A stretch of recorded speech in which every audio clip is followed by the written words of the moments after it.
world that prizes speed, one honest moment can reset the entire course of your day, body, and mind. Tonight, you will learn a simple ritual.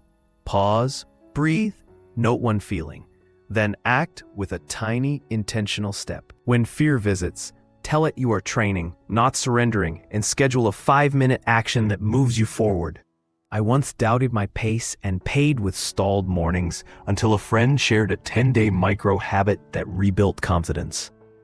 Start today with one personal promise. Protect it and watch your internal world quietly rewire your outer life.